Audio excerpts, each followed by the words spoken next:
Buen día, ¿se escucha? Hola, buen día. Sí, se escucha bien, doctora. Ok, Buen día. gracias. Buen día. Ya estamos todos. Yo tengo ya 7:15. Bueno, buenos días, queridos alumnos. Hoy nos adelantamos 15 minutos para que podamos terminar antes también. Para que estén tranquilos, no vamos a hacer ninguna pregunta. O sea que traten de concentrarse también en nuestro trabajo, ¿verdad? En todo caso, después escuchen la clase y nos hacen las preguntas correspondientes. La doctora Rosana va a empezar esta clase, ¿sí? Bueno, muy buenos días. Por favor, no se olviden de poner sus nombres en el chat para registrar su asistencia. Y vamos a empezar mirando un video de la práctica de carbohidratos, ¿verdad? Que nosotros grabamos este video en el laboratorio de la facultad. Y bueno, vamos a compartir con ustedes. ¿Se ve la pantalla? Sí, Sí, se profe. ve. Bueno, perfecto. Entonces vamos a hacer una primera parte que es reacciones generales de los carbohidratos y después pasamos a la parte clínica como solemos hacer con los otros temas. Entonces vamos a empezar con la reacción de Molish, que es una reacción para todos los carbohidratos. La idea es que cuando tenemos una sustancia desconocida podamos determinar si esta es o no un carbohidrato. Y lo que ocurre en la reacción de Molish es una deshidratación de los carbohidratos y luego una combinación con el alfa-naftol para formar el sulfural. Entonces tenemos dos reactivos. El ácido sulfúrico, que es el que deshidrata e hidroliza, y luego el sulfural se condensa y se forma un compuesto coloreado. Entonces básicamente tenemos una sustancia desconocida que vamos a hacer reaccionar y vamos a ver si es o no un carbohidrato. Acá tenemos la sustancia desconocida en un tubo y lo que hacemos es agregarle el alfa-naftol y despacito por las paredes del tubo se le agrega el ácido sulfúrico, con mucho cuidado siempre cuando trabajamos con ácidos. Entonces, si se forma un anillo de color violeta, significa que hay presencia de carbohidratos. O sea, en este caso, podemos decir que esta sustancia que teníamos ahí era un carbohidrato. En la siguiente reacción, lo que hacemos es colocar en distintos tubos distintos azúcares, sacarosa, lactosa y glucosa. Y lo que vamos a hacer es agregar el reactivo de Selivanov. En la reacción de Selivanov, lo que hacemos es reconocer carbohidratos de función cetónica. Entonces, las cetosas son las que van a reaccionar dando un color naranja.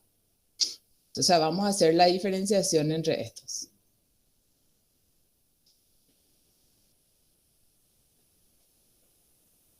Agregamos el reactivo de Selivanov, que es ácido clorhídrico y resorcinol, en cada tubo. Y luego vamos a calentar hasta ebullición. Eso es hasta que empieza a burbujear. Después dejamos enfriar y se puede ver si reacciona o no. En este caso, no reaccionaron ni la glucosa ni la lactosa. Acabamos calentando el tubo de la sacarosa.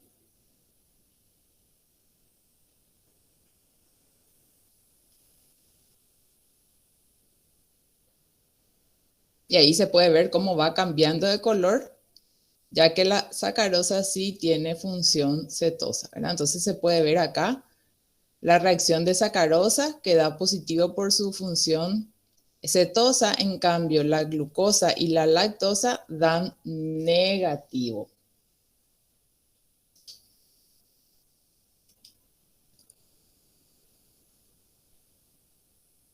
La siguiente reacción es la reacción de Benedict. Esta reacción nosotros ya habíamos visto en la práctica de enzimas para reconocer glucosa, ¿verdad? En realidad, esta es una reacción para reconocer azúcares reductores. Entonces, lo que va a ocurrir es que los carbohidratos reductores, en presencia de sulfato cúprico, que es de color azul, en medio alcalino y en caliente, se va a transformar en óxido cuproso. O sea, los azúcares reducen al ion cúprico a cuproso y eso se puede evidenciar por el cambio de color. Entonces, el ion cúprico tiene un color turquesa y va a ir cambiando de color. Acá se puede ver el color del reactivo de Benedict, que es característico del ion cúprico. También siempre tenemos los 3 tubos, ¿verdad? De glucosa, sacarosa y lactosa.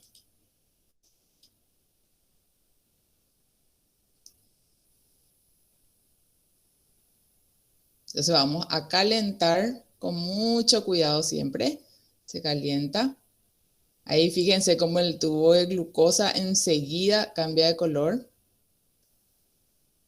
El lactosa también.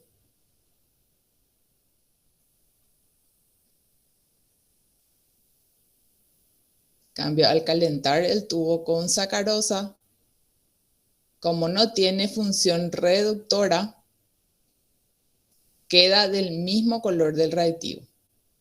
Entonces se puede ver perfectamente el color rojo ladrillo que forman la lactosa y la glucosa, porque son azúcares reductores y pueden transformar este ion cúprico a cuproso. En cambio, la sacarosa, como no tiene función reductora, queda del mismo color. Ahora vamos a hacer la misma reacción en orinas de pacientes. Ahora tenemos 2 orinas de 2 pacientes en tubos. Colocamos en orina A y orina B en los tubos y agregamos reactivo de Benedict. Entonces se hace el mismo procedimiento, se calienta a ebullición y se puede ver cómo una de las orinas da negativo y la otra va cambiando de color. Fíjense que va pasando por un color verde hasta un color amarillo. La intensidad del color tiene que ver con la concentración de glucosa, ¿sí? O sea, ese rojo ladrillo que obtuvimos en la primera parte era porque era una solución pura, o sea, de sustancias puras, ¿verdad? Una solución de glucosa, de lactosa. En cambio acá tenemos una concentración en la orina que no es precisamente la misma que teníamos en los primeros tubos. Entonces va pasando por esta gama de colores que tiene que ver, o sea, que es color verde, después amarillo, después se vuelve amarillo anaranjado y rojo ladrillo. O sea, cuanto más glucosa tiene, va a ir quedando más hacia el rojizo.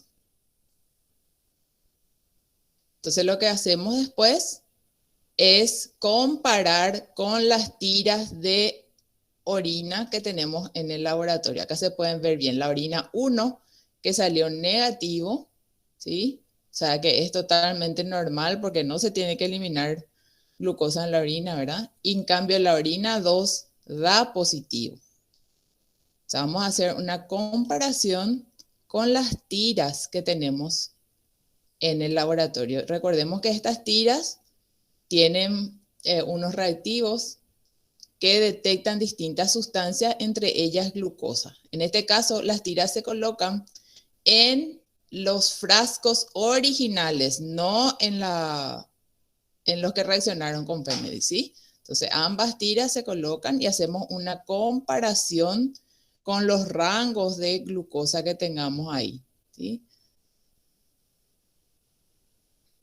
Entonces, ahí se va a ver. Vamos a hacer un zoom enseguida para que se vea. Se deja unos segundos y ahí se puede ver. Cuando la glucosa es negativa, va a tener ese color medio celestito. Y cuando es positiva, va a tener otro rango de colores. ¿Ven? Esta orina 1 dio negativo, el mismo color que el que está en el frasquito. En cambio, la positiva vamos buscando coincidencia y vemos que es 4 cruces de glucosa, ¿sí? La orina 2 coincide con la parte de 4 cruces del reactivo. Para la reacción del ácido pícrico, el fundamento es el mismo que el de Benedict. Lo que vamos a hacer acá es detectar azúcares reductores. Entonces tenemos otra vez glucosa, sacarosa y lactosa, pero en este caso van a actuar con el ácido pícrico, que se va a reducir a ácido picrámico en medio alcalino y en caliente. Y ese ácido picrámico es el que cambia de color, va a tener un color ámbar a rojizo.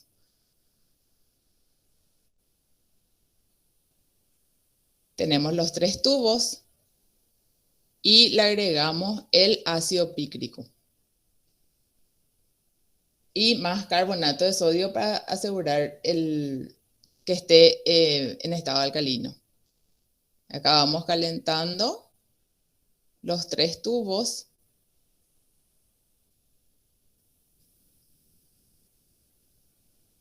Y ahí se puede ver la glucosa como ya cambió de color. La sacarosa ahora se calienta. La lactosa cambió de color, ya que ambas son reductoras. En cambio, la sacarosa, por más que hierva, no cambia de color porque la sacarosa no es reductora. Y ahí se puede ver muy bien. Lactosa y glucosa, que son azúcares reductores, cambian de color y dan este color ámbar rojizo del ácido picrámico. En cambio, la sacarosa no cambia de color.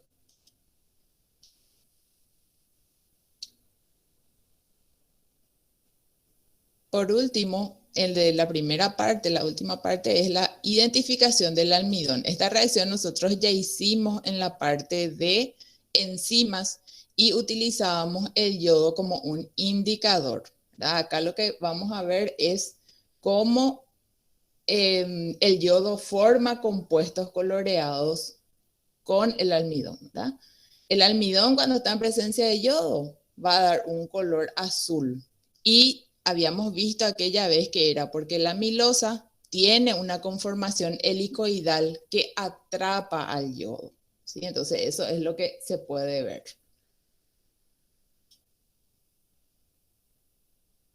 O sea, acá solución de yodo le ponemos, de almidón le ponemos en contacto con el yodo y se vuelve de color azul por el compuesto que se forma. Una vez que nosotros calentamos, ese color desaparece. Pero desaparece no es porque el yodo se elimina, sino que queda en solución, ya que la amilosa pierde su estructura helicoidal y libera al yodo en solución. Entonces, queda así de color, o sea, pierde el color azul, queda incoloro. Y después cuando enfriamos, vuelve esa conformación helicoidal y le vuelve a atrapar al yodo, por eso vuelve el color azul. Ahora la segunda parte, que es aplicación clínica de las reacciones de los carbohidratos, que es lo que nos interesa en el laboratorio, ¿verdad? Lo que hicimos acá en el laboratorio es tener 6 pacientes a los cuales se le aplicó una prueba de tolerancia oral a la glucosa, que vamos a ver todas las condiciones dentro de un rato. Se le toma la muestra de sangre en ayunas a un paciente. Luego se le da una sobrecarga de 75 gramos de glucosa y a las 2 horas se vuelve a tomar una muestra de sangre. Entonces, para cada paciente vamos a tener 2 muestras. Una muestra en ayunas y una muestra post-carga, ¿sí? Y a ambas muestras le vamos a hacer la reacción de glucosa, que es con la glucosa oxidasa, ¿sí? Que es una reacción. Son reacciones acopladas donde la enzima principal es la glucosa oxidasa y también hay peroxidasa. y como producto vamos a tener una quinonimina roja que al medir su absorbancia va a ser directamente proporcional a la concentración de glucosa.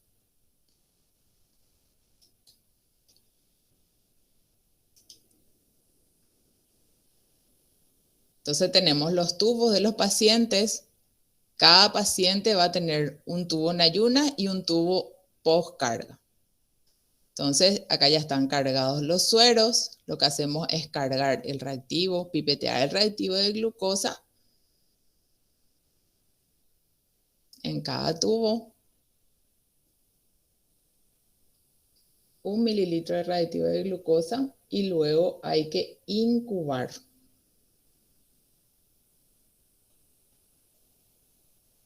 Eso según la técnica se incuba durante 5 o 10 minutos. El baño María.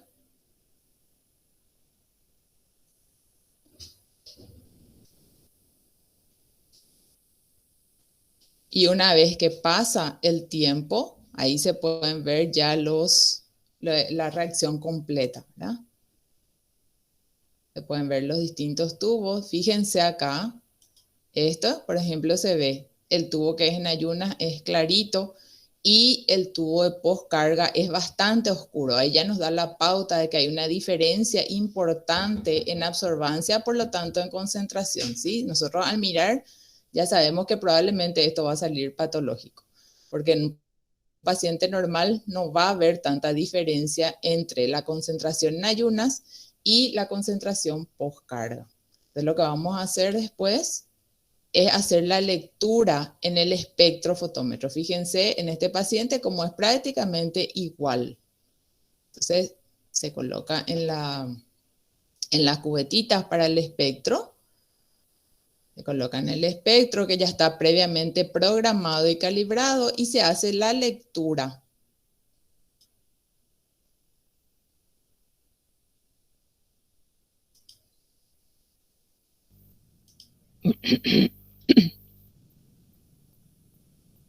Ahí ya está, doctora. No sé si hay algo que quieras agregar. Sí, solamente quiero comentarles que estas reacciones que parecen muy poco importantes, ¿verdad? Sin embargo, también lo aplicamos dentro de la clínica. Ese reactivo de Benedict es sumamente importante para la detección de la glucosuria, ¿verdad? De la presencia de glucosa específicamente en orina. Pero también en ciertas ocasiones lo utilizamos con personas intolerantes a la lactosa, ya que este reactivo permite también ser utilizado porque detecta carbohidratos reductores. Entonces, por lo general podemos hacer en un estudio que se llama moco fecal, ¿verdad? En el cual a un bebé nos pide el médico que le estudiemos una serie de cosas, que miremos la consistencia, que miremos la cantidad de leucocitos, si tiene hematíes, le midamos el pH y también hacemos este reactivo de Benedict, ¿verdad? Exactamente igual. Si nos da positiva, ponemos como resultado, como resultado Benedict positivo. ¿Qué quiere decir eso? Que el niñito, el recién nacido, está siendo intolerante a la leche materna, que es lactosa. Por eso tiene cólicos, etc. Entonces, decide el pediatra cambiarle de la leche. Y si fueran un adulto, también podemos hacer eso, a pesar que actualmente para la intolerancia de la lactosa se proceden a otras determinaciones. El tema también del almidón se usa para detectar también algunas alteraciones en la parte funcional de la absorción de, en este caso, carbohidratos. Como saben ustedes, al introducir en nuestra boca la amilasa salival, desdobla el almidón. Sin embargo, en algunas personas esta situación no pasa y se elimina por esos grupos de carbohidratos enteros en los que se detecta el almidón. Entonces, si es una persona mayor, se le hace una dieta especial para coprofuncional, se llama el análisis, en donde se analizan carbohidratos, proteínas y lípidos, ¿sí? Entonces, simplemente para la presencia de almidón no digerido, colocamos una porción de la materia fecal del paciente y le colocamos el indicador llamado Lugol, ¿verdad? Que habíamos hecho en la clase de enzimas y ahora también les mostró la doctora. ¿Y qué va a pasar? Va a absorber el Lugol la presencia de almidón, no se va a hidrolizar. Entonces, ¿qué quiere decir este paciente? Que es totalmente no tiene la digestión adecuada para poder convertir el almidón en dextrinas, en maltosa y de ahí pasar a glucosa. Es una intolerancia que tiene. Muy bien. Ahora vamos a pasar a presentarles a ustedes lo que estamos haciendo para la detección de cierto tipo de pacientes y del rol que tiene el laboratorio para ayuda de diagnóstico y para el seguimiento de estos pacientes, ¿verdad? Hemos dado ya la clase anterior todas las consideraciones fisiológicas que presentan y las fisiopatológicas también, ¿verdad? Hemos también ya detectado, ya saben ustedes que su paciente es diabético y ya saben de por qué es diabético, si es de tipo 1 o es del tipo 2. Para eso, el laboratorio les presenta a ustedes una serie de determinaciones. Primero, para el ya diagnosticado, se hace el seguimiento con una glicemia en ayunas y con la determinación de la hemoglobina glicada, ¿sí? Sin embargo, existen personas en las cuales ustedes quieren saber cómo está la tolerancia de ese paciente, teniendo en cuenta que la diabetes tipo 2 es, no presenta, no presenta debut, un debut abrupto. Tiene así pasitos por pasitos, tienen un proceso en los cuales ustedes, de acuerdo a la historia clínica que tiene su paciente, pueden hacer un pedido laboratorial para ubicar al paciente en qué estadio de la tolerancia de la glucosa está. Tienen que tener en cuenta que el tipo 2 tiene una injerencia familiar muy importante y tiene también muchos datos que a ustedes les llama la atención: la obesidad, el sedentarismo, la pigmentación en la piel que pueden presentar sus pacientes, la visión borrosa, todos esos pequeños datos que a veces el paciente está expresando y que el médico inmediatamente capta. Estas otras determinaciones vamos a ir viendo cuando ustedes piden y para qué sirve, ¿sí?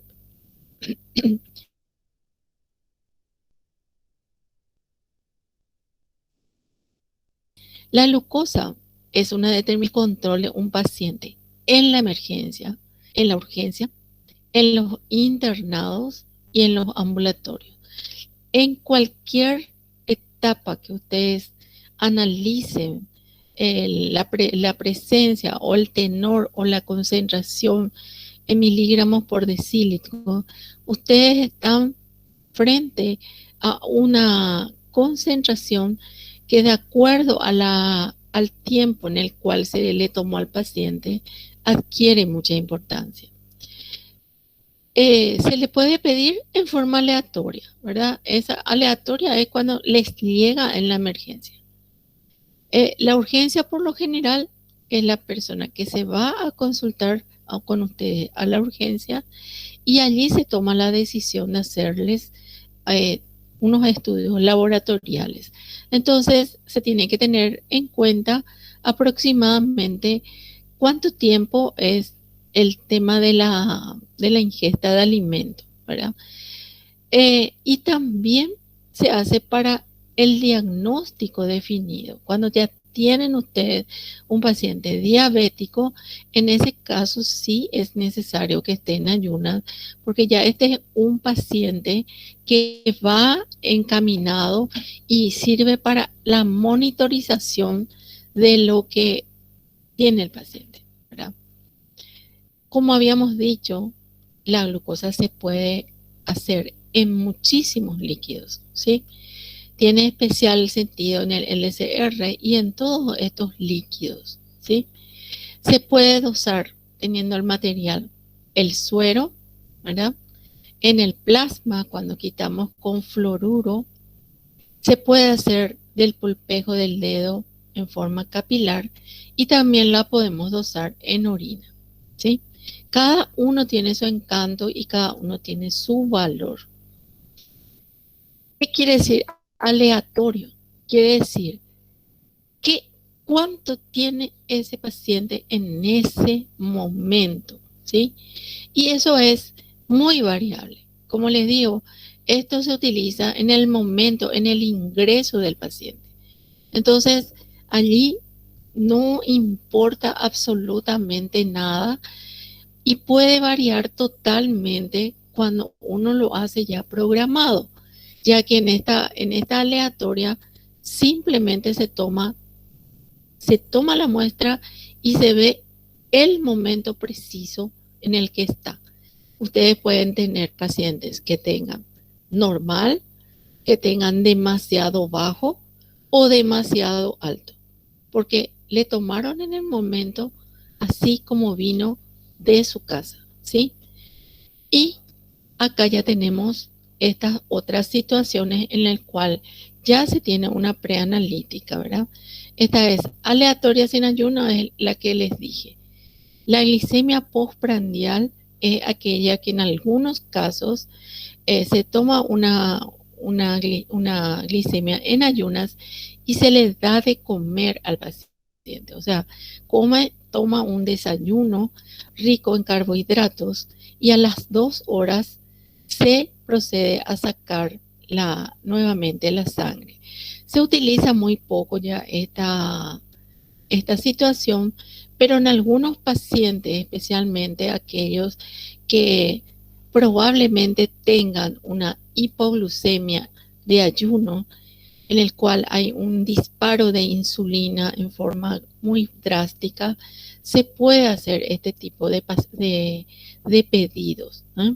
Con la ingesta de carbohidratos. Pero como acá tiene la variante de que algunas personas o comen demasiado o simplemente se abstienen a comer el 130 o 250 de carbohidratos, que es lo que permite la técnica.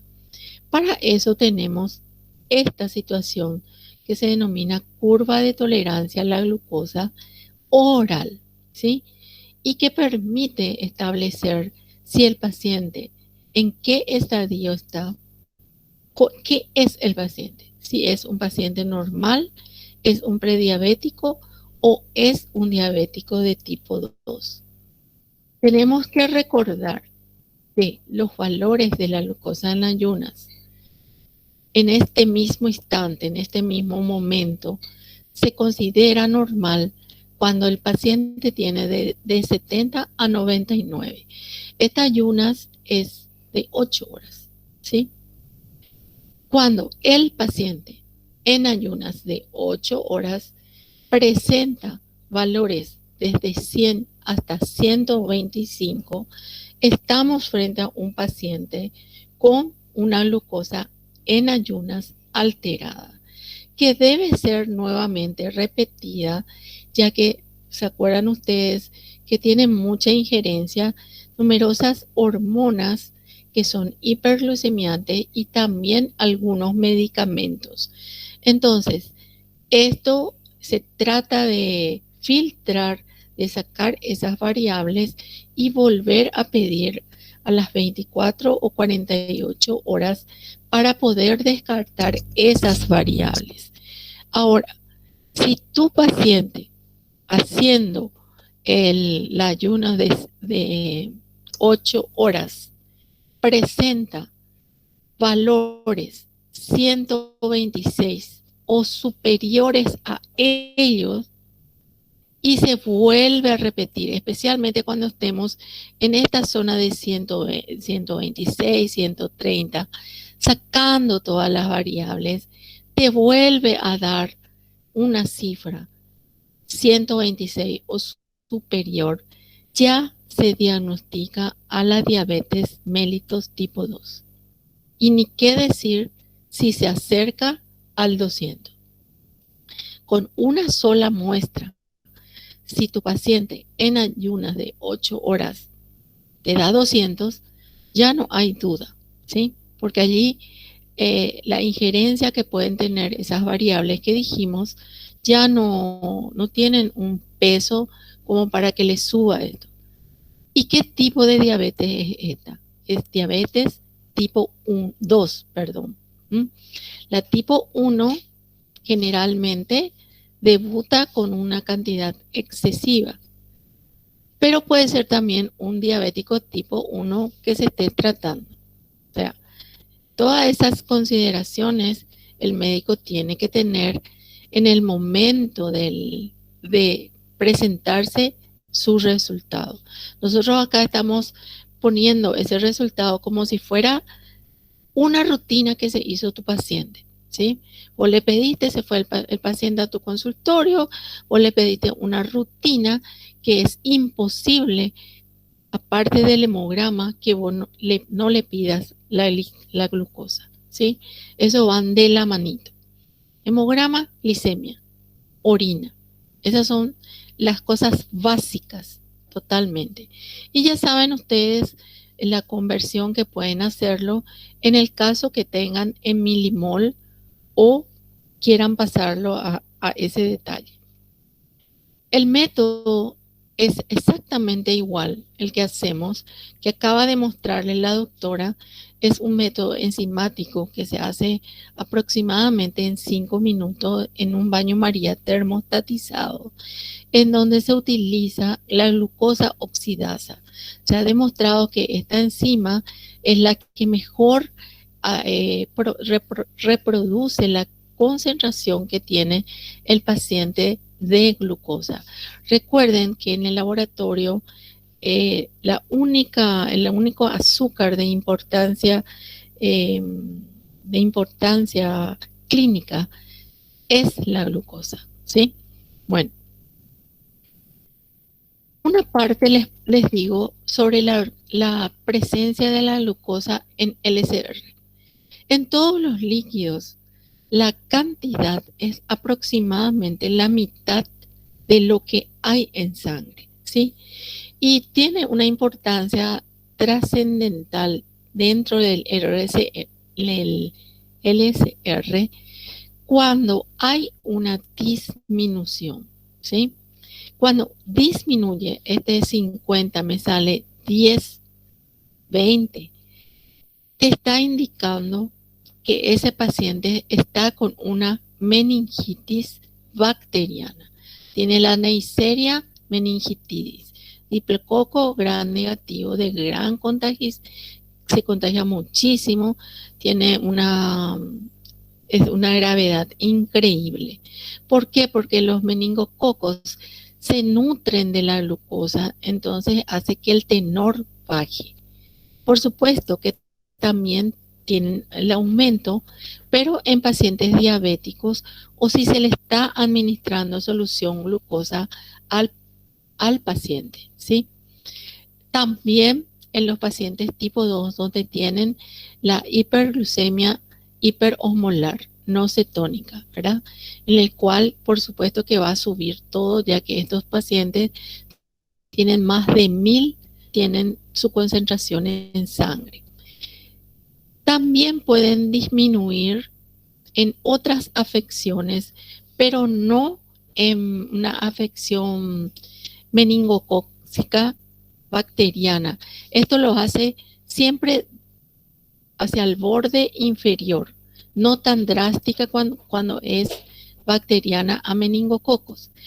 Tampoco disminuye demasiado o prácticamente no se altera cuando es una encefalitis producida por virus, ¿sí? Entonces, la determinación de la glucosa dentro de la química que nosotros, estudio citoquímico, en donde le dosamos la glucemia y las proteínas, tiene un valor impresionante esta determinación de glucosa. Bueno, por fin llegamos a esta prueba, que es una prueba muy interesante, es una prueba única, que generalmente lo hacemos 1 o 2 veces en la vida del paciente, ¿sí? Tenemos que hacer estas preguntas. ¿En qué tipos de pacientes se puede identificar? ¿Qué tipo de pacientes queremos saber con esta prueba? ¿En qué tipo de pacientes se puede solicitar? ¿Qué condiciones debe reunir el paciente? ¿Cómo se realiza laboratorialmente la prueba? Y por supuesto, cómo se interpretan los resultados. Nosotros, con nuestros resultados, lo que se pretende hacer es encasillar al paciente como normal, intolerante o prediabético y diabético tipo 2. Jamás se hace esta prueba para la detección de un tipo 1, ya que les vuelvo otra vez a recalcar que el tipo 1 nunca te da pistas, ¿sí? Sino que el debut es muy fuerte, muy abrupto, y en ese momento ya te hace el diagnóstico el propio paciente. Ya no tenés nada que preguntarle a nadie, ya que una sola determinación ya identifica al tipo 1. Fíjense ustedes que vamos a trabajar con 2 valores, una glicemia en ayunas y una glicemia hecha luego de la ingesta de la glucosa a las 2 horas. Esto todavía les presento así nada más, porque ahora vamos a ver cómo se interpreta y cómo vamos a ir pasando a poquito las preguntas. ¿En qué pacientes van a solicitar ustedes esta curva de tolerancia? No se solicita así alegremente, ¿sí? Si tu paciente, por ejemplo, en ayunas, ya te da 2 veces, ya te da 126, ya sabes que ese paciente va a ser diabético. Entonces, nunca, nunca, nunca, nunca, nunca hacer el pedido de la curva de tolerancia a un paciente que en ayunas ha superado la cifra de 125 y que esta cifra se haya repetido nuevamente 24 o 48 horas, por si acaso haya tenido algunas variables. Si te vuelve a dar 126, 128, 130, este paciente ya no debe ser hecho ni una curva, porque ya, según la Asociación Americana de Diabetes, ya es diabético tipo 2. Ahora, se te puede presentar un paciente que tenga glicemia en ayunas alterada, ¿se acuerdan? Que es de 100 hasta 125. Este es un sospechoso. Si te cuenta que toda su familia es diabética, tiene más de 30 años el paciente, aunque actualmente podés también pedir en un joven o en un niño con obesidad marcada, ¿sí? Acá dice individuos con glicemia normal, pero con factores de riesgo. ¿Cuáles son esos factores de riesgo?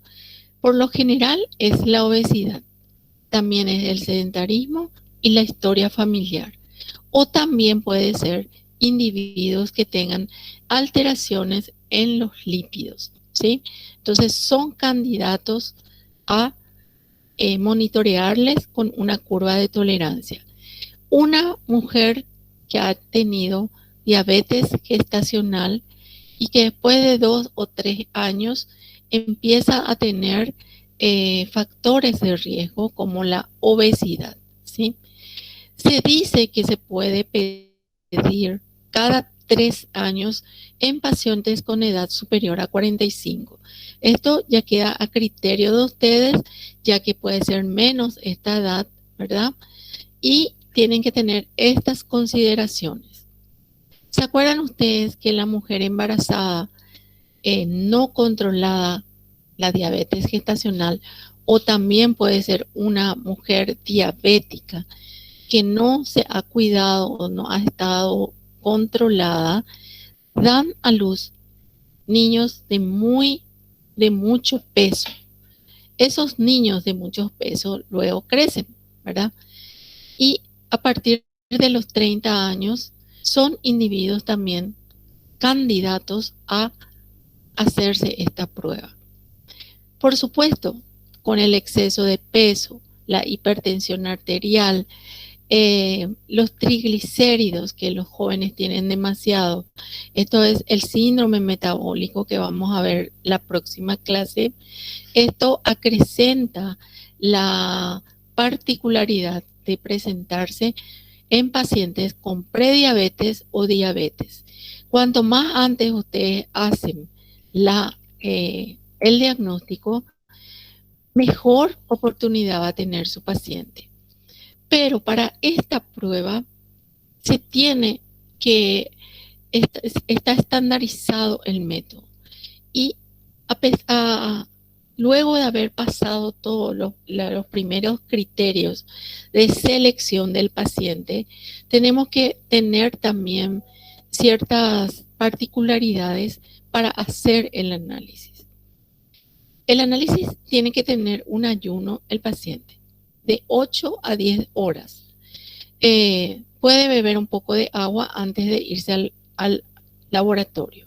Fíjense, el paciente puede hacer su vida normal, su actividad física habitual, y debe por lo menos ingerir en forma normal 3 días antes de la prueba, ingerir de 140 a 300 gramos como mínimo de carbohidratos. Hay gente que hacen las dietas cetogénicas y de repente cargan esto y hacen una hiperglucemia alimentaria, ¿verdad? O una hipoglucemia alimentaria también. Entonces, tiene que tener un equilibrio el paciente, así como está normalmente. Se deben suspender corticoides, diuréticos, salicilatos, tiacídicos, ¿sí? Esto es importante ya que son hiperglucemiantes. No se puede realizar en pacientes internados ni que tengan ningún tipo de enfermedad, ¿sí? Todos estos traumatismos producen hiperglucemia por lo general, estimulan a la liberación de muchísimas citocinas que pueden producir también hiperglucemia. Entonces, tienen que estar en buenas condiciones para poder hacer. Por supuesto que en este tipo de pacientes que son críticos, que ya son pacientes, no se puede hacer la glucosa, ¿sí? Se debe evitar agredir a ese paciente, ya que tienen ya estas enfermedades que producen mucho estrés en el paciente, ¿sí? Bueno, ¿cómo se hace esto? Se va al paciente en ayunas y se prepara, en el laboratorio se compra la glucosa anhidra. La glucosa anhidra es parecida al azúcar, pero mucho más finita, ¿sí? Eso se coloca, se pesa, esto está estandarizado por la OMS y por ADA. 75 gramos de glucosa anhidra se diluye en 400 mililitros de agua destilada. Generalmente calentamos para poder diluir. Por lo tanto, esto hay que llamar al laboratorio un día antes, porque tampoco podemos prepararlo días posteriores. Actualmente se tienen ya preparados en forma industrializada y que tienen un poquito de saborizantes. En algunos casos se le agrega un poco de limón, ya que esta glucosa es más amarga que la fructosa y pica un poco en la garganta. Utilizamos para personas que tengan menos de 45 kilos este cálculo de 1.75 gramos de glucosa por kilogramo de peso. Esto puede ser para un niño o para personas que tengan menos de 45 kilogramos. Bueno, entonces el paciente se va al laboratorio y se obtiene una muestra sanguínea en ayunas. Se tiene que ir tranquilito con tiempo. Inmediatamente, por lo general, nosotros acá tratamos de hacer una glucosa por lo menos capilar. Saben ustedes que el capilar hace que tengamos 15% menos de la cantidad que tiene. ¿Por qué lo hacemos eso? Porque si acá tiene 200, ya no le podemos dar. Supongan ustedes que está perfecto, ¿verdad? Inmediatamente toma la glucosa, aproximadamente en 10 minutos debe ingerir totalmente esa glucosa. No es que tiene que tomar de sorbos. En 5 minutos, máximo 10 minutos, tiene que tomar todas estas 400. Y a partir de eso, se sienta en el laboratorio, lee, mira la televisión, etcétera, lee algo. No puede tomar agua, no puede fumar, no puede comer chicle, no puede comer caramelo, no puede vomitar, ¿sí? ¿Por qué? Porque si vomita, se suspende la prueba y tiene que esperar aproximadamente más de una semana para volver a dar, porque nosotros acá le estamos, dice prueba de sobrecarga, le estamos haciendo como si fuera una bomba, le estamos tirando para que la insulina reaccione de golpe, ¿sí? Entonces, eso hay que tener en cuenta. Y a las 2 horas exactas se extrae la segunda muestra sanguínea, ¿sí? Y tiene que ser venosa. Tiene que tener en cuenta que el paciente no se puede ir a caminar, a dar la vuelta a la manzana, a irse al shopping que está enfrente al laboratorio o a irse a la peluquería a pintarse las uñas, porque debe estar en reposo, ¿sí? Para que no se altere la prueba. Y tiene que ser perfecta a la hora de sacar. Bueno, entonces, una vez que tengamos este resultado, vamos a hacer la interpretación y ustedes van a poder decir si su paciente es normal, prediabético o diabético tipo 2. Fíjense, si tu paciente en ayunas le sale menor a 100, cualquier número acá, 80, 70, 75, 90, cualquier número acá, ¿sí? Acá. Y a las 2 horas, luego de tomar la glucosa, le sale un número inferior a 140. Le sale 120, 130, 135, 139. Este paciente es considerado un paciente que no tiene nada que ver con la intolerancia ni con la diabetes tipo 2, ¿sí? Pasa la prueba este paciente. Le esperamos dentro de 2 años, si continúa con los criterios que habíamos conversado, 2 o 3 años. Ahora, ¿qué pasa si tu paciente, acá hay que tener muy en cuenta, en ayunas puede aparecer cualquier número acá, ¿sí? Puede aparecer inclusive menores a 100. Te sale, por ejemplo, 88, ¿sí?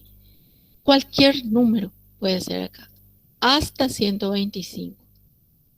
Le dimos la glucosa y a las 2 horas le sale 150, 180, 142, hasta 199, por más que le haya salido en ayunas, cualquier número, ya se considera intolerante a la glucosa o prediabético. En él hay resistencia a la insulina y es un paciente que debe ser ya tratado, ya monitoreado, ya cuidado para que no pase a este equipo, ¿sí? El paciente en la tercera línea puede aparecer si tiene mayor o igual a 126. Si acá le salía eso, ya no tenía que yo darle la glucosa. Acuérdense, chicos, que esta prueba es la segunda referencia que ustedes van a pedir. La primera, ustedes pidieron solamente una glucosa. Si en tu glucosa en ayunas que le pediste la semana pasada te sale 126, se le repite otra vez, después de 2 días, le sale otra vez esos números raros, ya no tenés que pedir, mi querido doctor, mi querida doctora, la glucosa, porque ya es diabético la persona, ¿sí? Ahora, tenemos pacientes que están en esta línea, tienen por ejemplo 104 o 115, la hacemos y al darle la bomba dulce pasan al equipo superior a 200. Acá se diagnostica ya un paciente diabético. Fíjense, este cuadrito ustedes me lo dominan, así como dominan el teclado de su celular, ¿sí? Ahí. Doctora Rosana. Doctora Rosana. Sí, te escucho. Estos son los valores que me pasaste al hacer los pacientes que se hizo en el laboratorio. Sí, esos Nosotros últimos tubos. Los 6 pacientes, porque si estábamos en vivo y en directo, a cada mesa le tocaba un paciente, ¿verdad? Y nosotros estamos tratando eso de continuar haciendo. Bueno, si alguien se anima, miren, tenemos un paciente que en ayunas le salió 72 miligramos y postcarga 133. ¿Cuál es el diagnóstico de este paciente? ¿Alguien se anima a decirme o no captaron los valores? La verdad que le tenía que haber puesto acá la tablita. ¿Alguien se anima? ¿Alguien se anima? Ya sé que le dije que no le iba a hacer ninguna pregunta, pero quiero saber nomás si entienden. Bueno, nadie. El primero es no diabético, profe. No diabético, pero decime una cosa más perfecta que no diabético. Y salió menos de 99 No. Yo quiero que me digas si es normal, prediabético o diabético. No diabético. Palabras.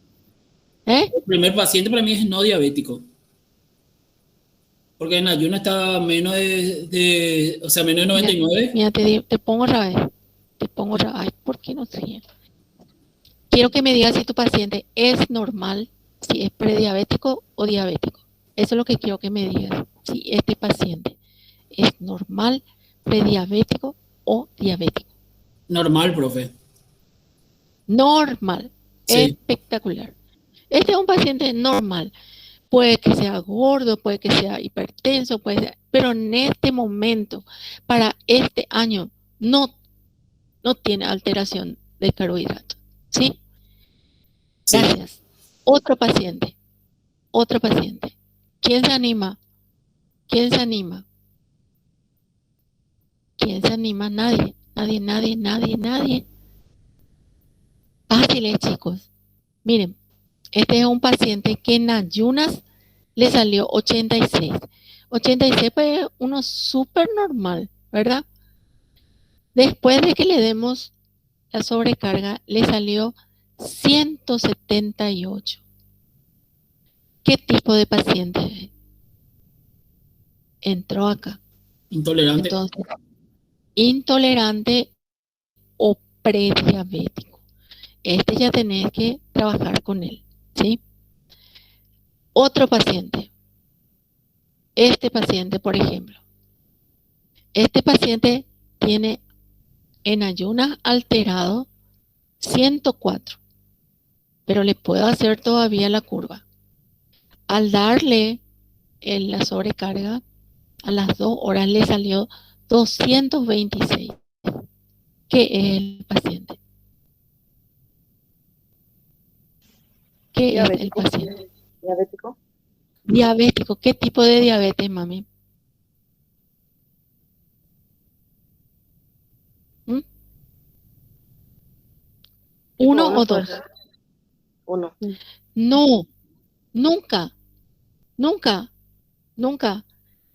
Esta prueba se hace para la detección del tipo 2. Acordate que la tipo 1, la persona te hace el diagnóstico. Una sola vez vos le vas a encontrar desmayada o alteradísima y una sola prueba ya le va a salir 400, ¿sí? Entonces, esta es una paciente que a pesar de tener no muy elevado en ayunas, es una diabética. ¿Mm? Vamos a mirar el 6. Quédate ahí, niña. Mira la número 6. La número 6 empezó con 115, que es una glucosa en ayunas alterada. Sin embargo, cuando le dimos de tomar, esperen que, le dimos de tomar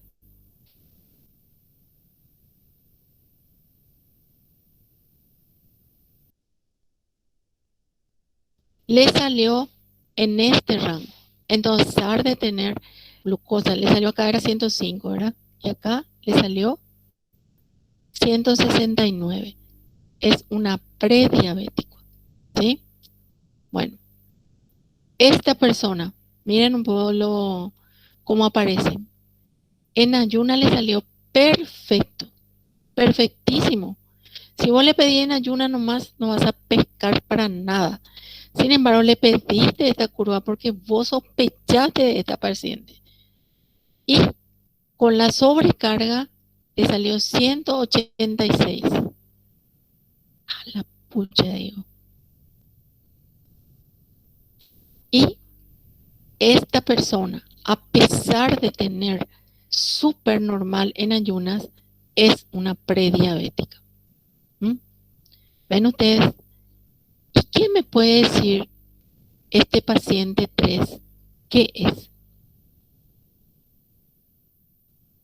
¿Mm? ¿Quién me puede decir? ¿Alguien?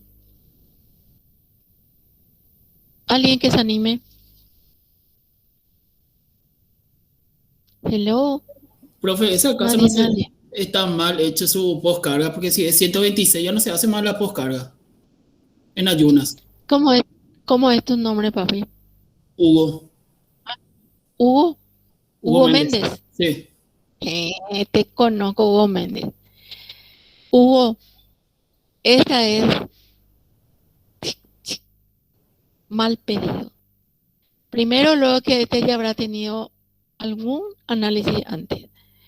Este 145 no se le puede dar la sobrecarga. Suerte que se subió a 380 nomás, 89.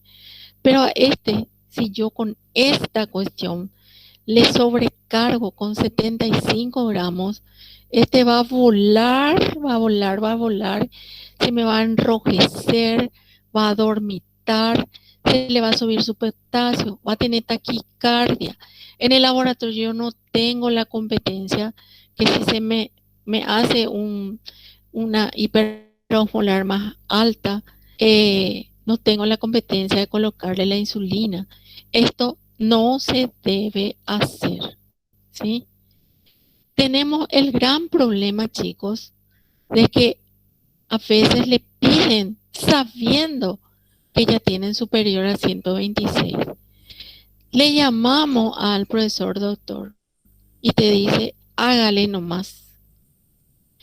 Y eso es un compromiso. Yo como bioquímica me puedo negar, ¿sí?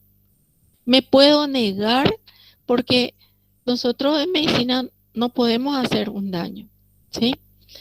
Tiene que venir certificado por el CERS. Si él se va a hacer cargo de ese paciente, al producirle, el laboratorio le va a producir un daño a ese paciente. 145 es un paciente diabético con una sola muestra. No tenés por qué pedirle la curva. Esto a los leones. Les puse esto porque tenemos ese problema, ¿sí? Acá, al tener 145, yo me tengo que negar rotundamente a continuar la prueba. Se enoje quien se enoje. Y si me quiere echar, me va a echar únicamente, pero yo puedo demostrar que le puedo hacer un daño al paciente. ¿Está? Bueno. Ok. Estos son los criterios que da ADA 2021 para que ustedes vayan encasillando a los pacientes.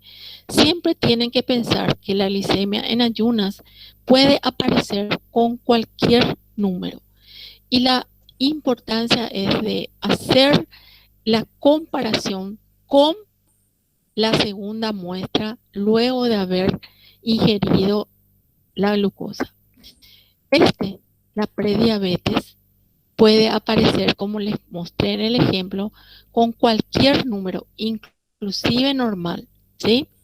Y sí tienen que mirar, tiene que estar entre estos parámetros para que se pueda considerar al paciente prediabético. Vamos a hablar enseguida de esta prueba que es la hemoglobina glicada. Y los criterios de diabéticos ya están acá escritos. En ayunas, si le salen más, ya es un diabético, más de 126. Si se repitió, por si acaso, en ayunas nomás, le vuelve a salir esto, ya no necesitas pedir curva. Acá, glucosa plasmática más de 200, ya sos diabético. Este es luego de la ingestión. Y esto otra vez vamos a ver, ¿cómo se llama? Los criterios que tienen. Acá dice crisis hiperglucémica de glucosa al azar. Es el que te aparece en la emergencia. Si tiene más de 200, ya es un diabético, ¿sí? Ya no tiene más otra cosa. La diabetes gestacional. Doctora, alguien levantó la mano. Sí, Paola Saracho. ¿sí me pueden decir?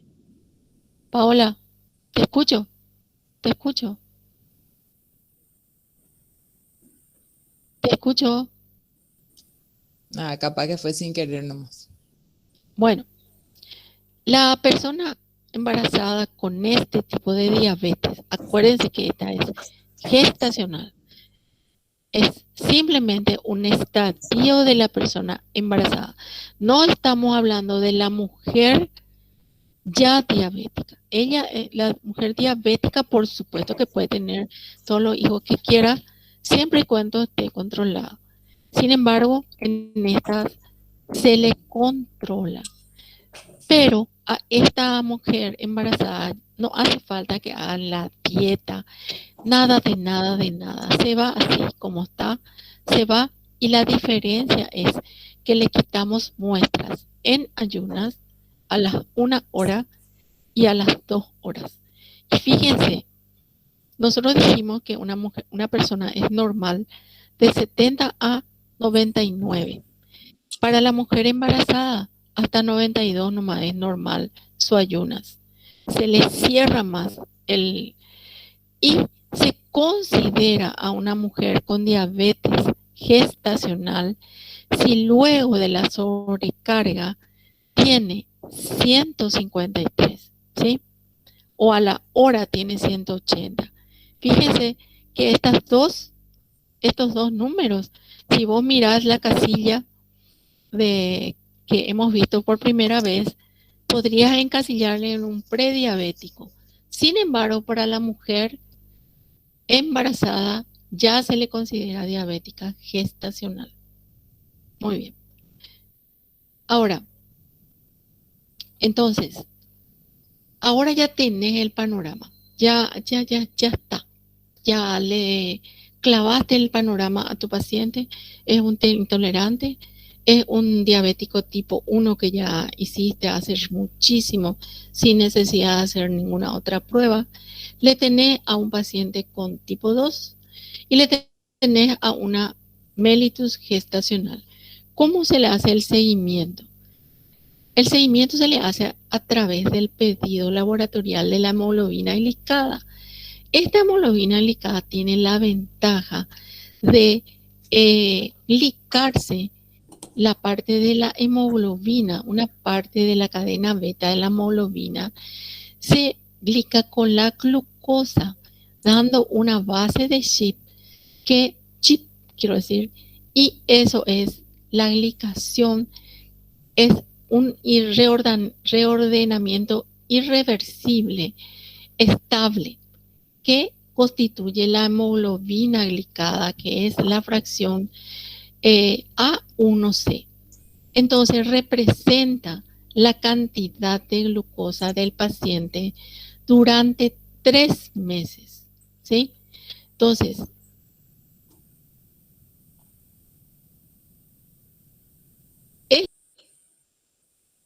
esta hemoglobina glicada es muy eficiente con diabetes mellitus tipo 2, tipo 1 y para el intolerante. Cuando hagamos la técnica, cuando hagamos la presentación de técnicas, vamos a saber cómo se realiza eso, porque en nuestra práctica nosotros hacemos la hemoglobina glicada. Actualmente, el método que certifica es la cromatografía líquida de alta eficiencia, la HPLC, que se hace con este equipo, en el cual exactamente nos da el punto exacto de la glicación de la glucosa de 3 meses. ¿Cuál es la ventaja de la hemoglobina glicada? Es una prueba objetiva, no depende de la colaboración del paciente, ¿verdad? Quiere decir que puede estar no en ayunas también el paciente. Es independiente a la hora, a la alimentación, al ejercicio, porque la glicación se va formando, ¿sí? Informa de 120 días anteriores y es un marcador crónico. ¿Cuáles son las desventajas? El costo, que al final no es mucho, porque lo que se logra es demasiado algo bueno, y todas estas cosas que son inherentes, por ejemplo, las hemoglobinopatías en las embarazadas. Bueno, miren, acá es en la situación. Resulta que el paciente puede ser normal, prediabético o diabético. Los criterios son que el paciente normal, generalmente no se pide al paciente normal rutinariamente, porque se le hace gastar plata de balde, ¿verdad? Debe ser menor a 5,7. En un prediabético se acepta que esté hasta 6,4 y en un diabético hasta 6,5. Resulta que se hace esta situación para poder encasillarle y controlarle mejor al diabético, ya que el diabético es una persona sumamente astuta que no quiere cuidarse porque no le duele absolutamente nada. Entonces, esta prueba al menos 2 veces al año en los pacientes que cumplen los objetivos del tratamiento, ¿verdad? Pero si es que no están farreando, hay que hacerlo cada 3 meses, ¿sí? Porque 120 días es, ¿cuánto es 124 por 3? 3 meses. Bueno, entonces, para concluir, vamos a mirar. Un paciente normal, siempre una vez establecido el diagnóstico, nunca más se hace la prueba de glucosa. Si es, bueno, la verdad que solamente nunca más se hace cuando ya es diabético. Pero cuando es prediabético, a veces se pide de vuelta para ver si pasó a este equipo, ¿sí? En el normal se puede pedir cada 3 años si los criterios ameritan. En el prediabético, siempre, y en el diabético, se debe pedir una glucosa en ayunas acompañado siempre de la determinación de la hemoglobina glicada, ya que ustedes vieron que la glucosa en ayunas puede tener mucha variabilidad y el paciente astuto puede matarse de hambre la noche anterior y que generalmente el diabético, el criterio es tener menos de 120, no tan bajo. Entre 110, 115, 120 es lo ideal, ¿verdad? Pero ese paciente se te va con 120, 128. Maravilloso, ¿verdad? Pero acá le sale 9 a los leones. ¿Por qué? Estuvo de parranda 3 meses. Solamente esto refleja lo que tiene en ese momento, pero este paciente está desordenado. La fructosamina es otra indicación que se hace con la albúmina. Solamente mide el control glucémico de 1 o 3 semanas y se utiliza mucho en las embarazadas, ya que hay una alteración en la hemoglobina, ¿verdad? Entonces, cuando tiene también una enfermedad muy aguda que puede afectar los requerimientos de glucosa o insulina, se usa mucho menos, pero tienen que tener en cuenta que el control glucémico es menor que el de la glicada. Ya hemos visto que la glucosuria aparece solamente cuando el paciente pasa al umbral renal, pero se puede también, hemos visto en la clase anterior, cuando hay fallas renales en los pacientes de tipo 2. También podemos tener la presentación de cetonas en la orina de un paciente, ¿sí? Las que están presentes son el ácido acético, acetoacético, la beta-hidroxibutírico y la acetona. Generalmente en esta tira de orina nosotros le informamos tanto glucosa como cetonas. Otra cosa muy importante en el diabético es el dosaje de las proteínas, ya que el paciente diabético mal controlado hace tenores de problemas renales. Y si se pide esta microalbuminuria, que es mucho más cara que la proteinuria, se hace en orina de 24 horas, ustedes van avanzando años gigantescos, ya que con esta determinación ustedes van valorando al paciente en la parte renal, ¿sí? Tiene una importancia marcador de riesgo para enfermedades cardiovasculares por la hipertensión arterial, ¿verdad?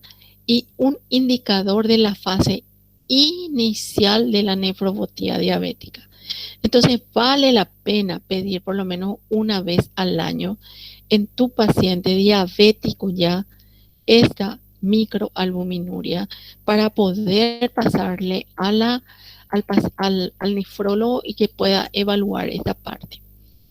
Bueno, el paciente hiperglucémico, es un paciente que hay que cuidarle desde todos los puntos de vista.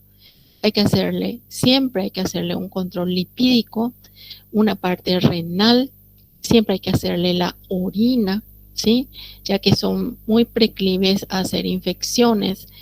Hay que trabajar con su tiroides, hay que trabajar con toda la parte de funcionamiento renal, clearance, proteinuria, microalbuminuria. Si ustedes eso lo manejan, ustedes pueden adelantarle muchísimo tiempo de vida al paciente, ya que los cuidados son esenciales. Hacerle un fondo de ojo, ¿sí? Siempre el paciente prediabético y diabético son laboratorio dependientes, ¿sí? Bueno, otra de las situaciones es cuando un paciente tiene hipoglucemia. Hemos visto ya cuándo sucede esto y que tienen que tener ustedes siempre la precaución de tratar inmediatamente.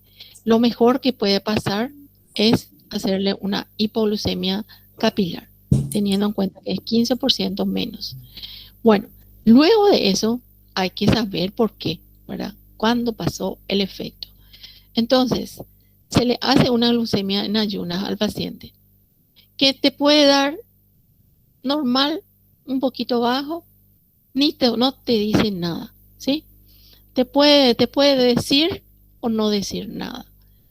La postprandial es aquella que les comenté, que es la que hemos dado, la postprandial, cuando individuos se sometieron a una intervención quirúrgica, gastrointestinal, etcétera,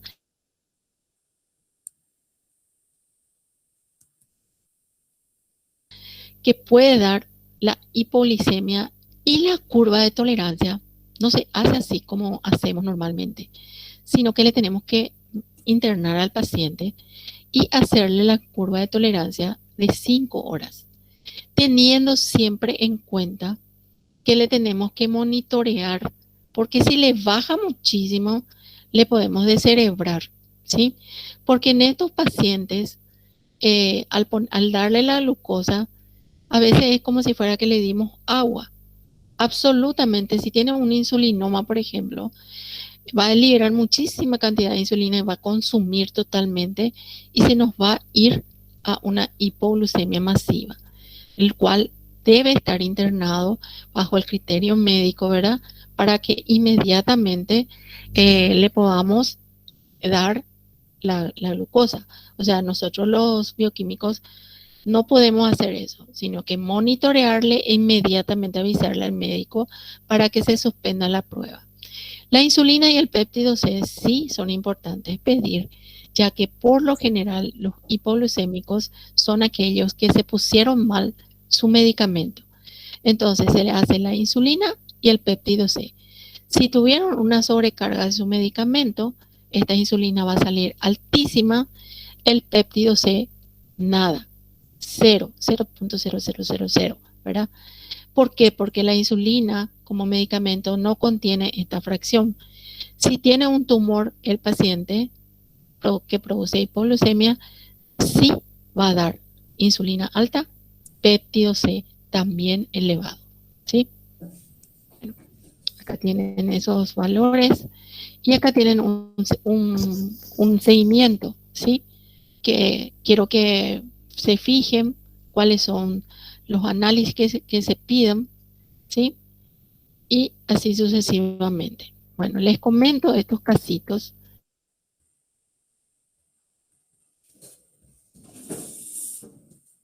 para que podamos terminar. Bueno, fíjense acá, dice acá, ¿sí? ¿Alguien prendió su micrófono? Una mujer de 20 años llega a la sala de urgencias en estado comatoso. Compañeros de habitación le indicaron que el paciente había experimentado náuseas con anterioridad de ese día. Al efectuar el examen físico se observó que respiraba en forma profunda y rápida. Su aliento tenía olor a frutas. Acuérdense que esas frutas no son agradables. Su piel y membranas estaban secas. Todo eso vio el médico. El personal se puso en contacto con su familia. Su madre le indicó que se le había diagnosticado, pienso que a ella, diabetes tipo 2, y el hermano tenía tipo 1. A la pucha, una familia súper dulce. El laboratorio, al instante, al empezar, se le hizo una analítica, en las cuales acá predominaron 700 tiene. ¿Ah? Glucosa, por supuesto que va a aparecer todas las cruces. Tiene cetonas, tiene hiponatremia, tiene su potasio alto, tiene acidosis, tiene su bicarbonato bajo. ¿Qué tipo de paciente sería esta? Esta es una paciente tipo 1 con cetoacidosis, ¿sí? Cetoacidosis. A este acá clavaste ya. Tiene 20 años, ¿sí? Esta paciente tenés que hidratarle, ponerle insulina y controlar siempre, siempre, siempre su potasio, ya que al colocarle la insulina, este 7,7 puede bajar. El sodio, acordate por cada 100, ¿cuánto baja el sodio? Por cada 100 de glucosa. Esta es una paciente con cetoacidosis de diabetes tipo 1. Esta, por supuesto que toda su vida va a tener insulina. Este otro es un varón de 52 años, procedente del hospital psiquiátrico, es ingresado a la emergencia por estar letargia, dificultad de expresión, marcha inestable. Se le hace su analítica, miren un poco, 1386 le salió. Su glucosa positiva, su cetona está negativa. No puede ser, dice el médico, ¿sí? Sin embargo, le hicimos sus electrolitos y su gasometría. Sus electrolitos están bajo su sodio. Acuérdense que este tipo de paciente va a orinar muchísimo, se va a deshidratar masivamente. Fíjense un poco su gasometría, no tiene acidosis, ¿sí? Tiene proteínas positivas en orina, tiene esta parte renal afectada. Este es un paciente tipo 2, ¿sí? Y con hiperglucemia hiperosmolar, no cetónico. Este es un paciente gravísimo que puede morirse durmiendo. Se le va a quedar totalmente dormido si ustedes no inmediatamente no le hidratan. Tienen una gran deshidratación y tienen que bajar el tenor de la glucemia, siempre considerando todas esas tablas que hemos visto en la anterior. Bueno, este es otro caso, un chico diabético de 12 años, estaba jugando con sus amigos, se administró su insulina a la mañana, pero continuó jugando al mediodía sin haber comido. Comenzó a presentar confusión, perdió el conocimiento. Recibió una inyección de glucagón de emergencia que llevaba a su padre y recuperó en unos minutos la conciencia. ¿Qué tipo de diabético es este? Este es un diabético tipo 1. ¿Por qué perdió el conocimiento? Porque el paciente tipo 1 siempre deben comer carbohidratos cada 4 horas, ¿sí? Este paciente, suerte que estaban con porque este perdió ya el conocimiento, no es que te alertó, ¿verdad? Porque si te alertaba podías darle un jugo de naranja o una coca. Acá le aplicó directo, hizo una hipoglucemia este paciente. Este paciente de 15 años acudió a su consulta de diabetes de revisión rutinaria. Refirió a su médico que cumplía correctamente el tratamiento. Aunque su tasa de glucosa en sangre fue 100, su concentración de hemoglobina glicada fue 11. No presentaba glucosura ni cetonuria en el momento de que se le tomó. ¿Qué tipo de paciente esto es? Tipo 1 es un paciente astuto, inteligente, pero poco, no es sí que tan inteligente, ¿verdad? Creyó que le iban a ustedes embromar. Este paciente está totalmente desfasado, estuvo de parranda 3 meses. Tenés que apretarle los tornillos y mostrarle todas las consecuencias que conlleva la diabetes si continúa la farra, ¿sí? Bueno, les agradezco la atención. Tratamos de respetar hoy, por eso es que no hicimos el tema de las preguntas. Espero que hayan podido apreciar. Y Paola Saracho continúa con levantando la mano y le escucho si es que necesita. Bueno chicos, nos vemos en minutos para el examen. Mucha suerte. Gracias, profe. Gracias.